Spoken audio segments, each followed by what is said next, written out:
So, Dak Prescott played well yesterday, especially in the first half.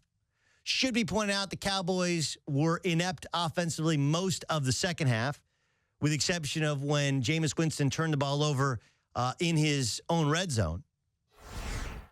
And the Cowboys get a win, although they don't cover. 2-2-1 on the weekend, by the way. I had the Buccaneers plus, 7.5 on the game? And they end up losing by 6, I believe.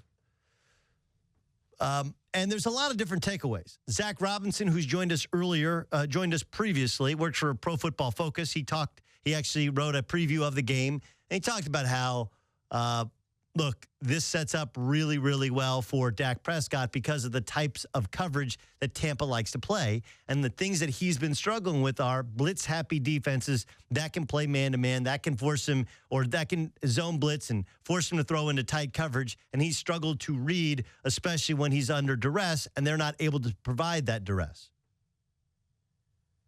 So some of it was matchup. Some of it was Dak was in a rhythm earlier, and Tampa was not. Some of it is that Dak actually played well. But if you think that seals the deal and like you're done, like that's it, Dak should be the guy, I still watch and think Tony Romo's better. And we are getting close to that. I think we're at that point of no return. Like 2 games, and Romo's not going to start this week, so he's probably only going to start week 17 of the season. So I think we're past the point of no return. But I got to tell you, I think it's a mistake. Right? I want to be the guy who's on the record saying, I think it's a mistake. That Romo should be the quarterback. And here's an interesting twist, right? Interesting twist. Jerry Jones told the Wall Street Journal that he likes creating storylines and talking to the media to keep the team in the headlines. This is really what he said. He said, I am a Monkey fan. Okay, he said other things other than that. That's one of the things that makes sports interesting. I do feel that. I think some of me wants to stir things up. That probably is intentional. I don't believe that for 1 second. I believe he said something that he felt that he probably shouldn't have said about truthfully believing that Romo is a better option and that if Dak continues to play poorly, it'll become obvious to everybody else.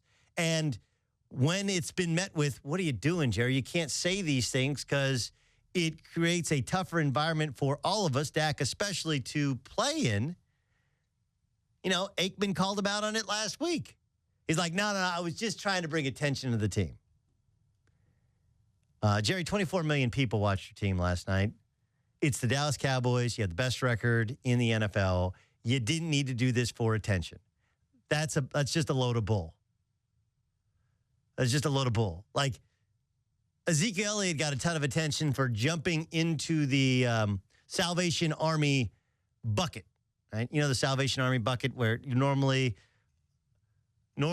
on the street corner, there's the person in the Santa suit ringing the bell for the Salvation Army. That's an amazing thing that people do where they sit there and they ring the bell. The bell is annoying, but it does draw your attention to people in need, and the Salvation Army needs your donations.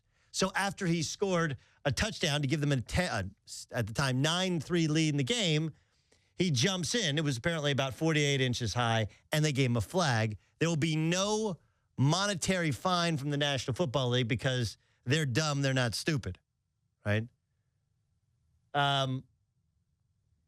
Ezekiel Elliott, even though I will not be fined, I'm still be making a donation to the Salvation Army. It was cool. Odell Beckham just tweeted about it? OBJ just tweeted 3 minutes ago. That's funny there's no fine for that. I could only imagine if I was the one to do it, just being honest. Yeah, Odell Beckham got away with catching a football that he didn't actually catch yesterday. He can say the whole world's out to get him, but the whole world's not out to get him. Right? Like, did you guys see that? Berman, did you see the play? I sure did. I mean, he didn't come close to catching a football.